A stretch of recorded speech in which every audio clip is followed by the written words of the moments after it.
मेरे सभी दोस्तों को मेरा नमस्कार, जय हिंद और सत श्री अकाल।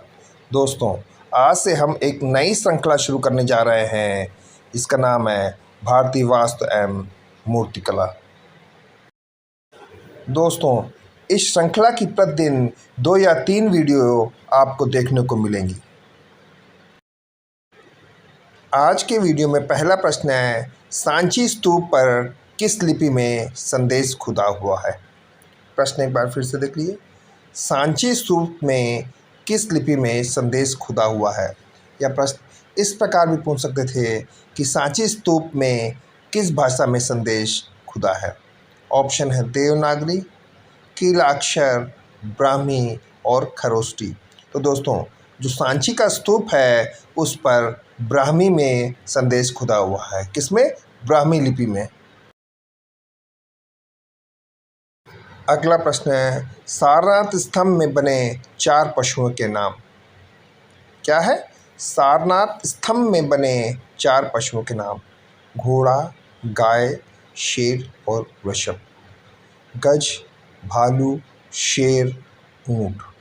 वृषभ, गज, घोड़ा और शेर। गज, मृग, बाघ और वृषभ। तो दोस्तों, सारनाथ स्तंभ में जो 4 पशु बने हैं वो हैं वृषभ, गज, घोड़ा और शेर। तीसरा प्रश्न है दोस्तों, मौर्य काल की प्रारंभिक मूर्तियां बनी। या प्रश्न ये भी पूछ सकते थे कि मौर्य काल की प्रारंभिक मूर्तियां कौन से पत्थर से या किस पत्थर से बनी है? ऑप्शन है ग्रेनाइट पत्थर से, चुनार पत्थर से, स्लेटी पत्थर से और इनमें से कोई नहीं। तो दोस्तों, जो मौर्य काल की प्रारंभिक मूर्तियां हैं वो चुनार पत्थर से बनी। किससे? चुनार पत्थर से। सांची में कितने तोरण द्वार हैं? दोस्तों, प्रश्न है, सांची में कितने तोरण द्वार हैं? 2, 4, 6 और 0। तो दोस्तों, जो सांची में 4 तोरण द्वार हैं। कितने? 4। अशोक के किस अभिलेख पर मयूर की आकृति है? प्रश्न है दोस्तों, अशोक के किस अभिलेख पर मयूर की आकृति है? ऑप्शन है इलाहाबाद, सारनाथ, लुम्बिनी और नंदनगढ़। तो दोस्तों, अशोक के नंदनगढ़ अभिलेख पर मयूर की आकृति है। किस पे? नंदनगढ़ के अभिलेख पर मयूर की आकृति है। वाकाटक राजा कौन था? हिंसक जनजातियां, ब्राह्मण, बौद्ध और जैन। तो दोस्तों, जो वाकाटक राजा था वो ब्राह्मण था। कौन था? ब्राह्मण। अगला प्रश्न है, गंगा किनारे मौर्य द्वारा निर्मित विशाल लकड़ी का किला कहाँ स्थित है?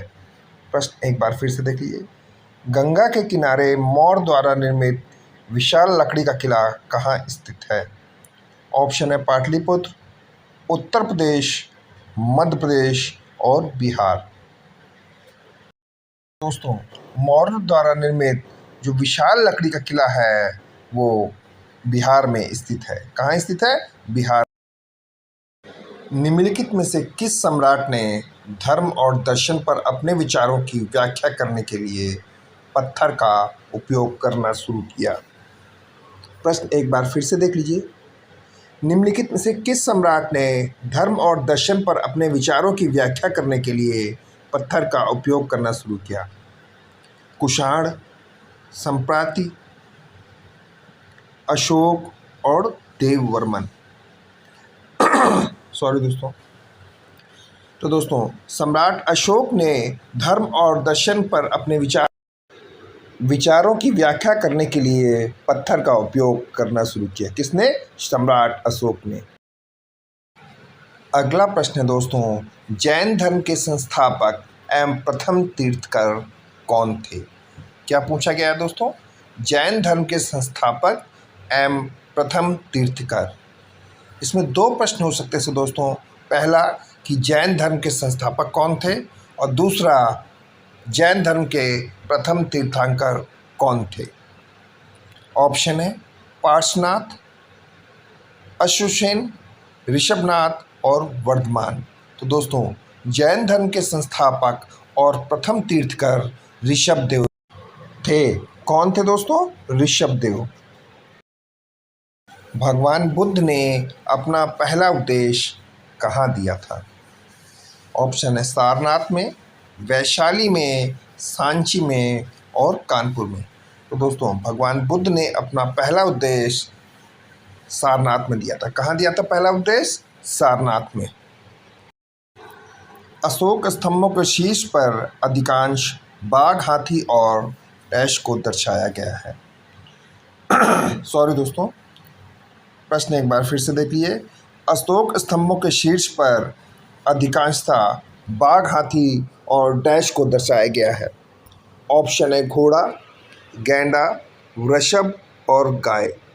तो दोस्तों, अशोक स्तंभों के शीर्ष पर अधिकांशतः बाघ, हाथी और वृषभ को दर्शाया गया है। किसे किसे? बाघ, हाथी और वृषभ को। अगला प्रश्न है, चाणक्य किस लिए प्रसिद्ध है? ऑप्शन है अर्थशास्त्र के लिए, धनुर्विद्या के लिए, ज्योतिष शास्त्र के लिए और खगोल शास्त्र के लिए।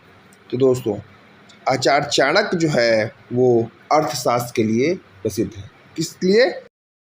अगला प्रश्न है दोस्तों, गुप्त काल की मूर्तियों में यमुना नदी के वाहन के रूप में किस जीव को दिखाया गया है? प्रश्न एक बार फिर से देख लीजिए।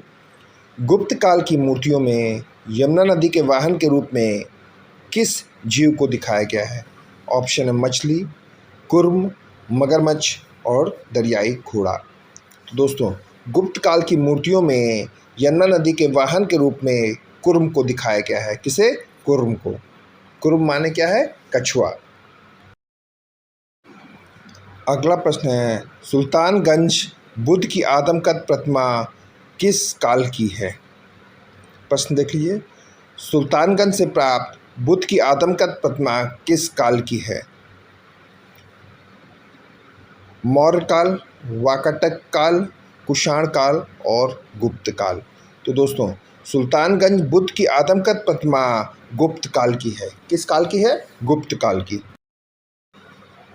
अगला प्रश्न दोस्तों, देवगढ़ का दशावतार मंदिर भारतीय इतिहास के किस काल से संबंधित है? ऑप्शन है 425 ईस्वी, 325 ईस्वी, 400 ईस्वी और 376 ईस्वी। तो दोस्तों, देवगढ़ का दशावतार मंदिर भारतीय इतिहास के 425 ईस्वी से संबंधित है। किससे? 425 ईस्वी से। दोस्तों, इस वीडियो में इतना ही। अगले वीडियो में हम इसी टॉपिक से संबंधित और भी महत्वपूर्ण प्रश्न लेकर फिर आएंगे। धन्यवाद।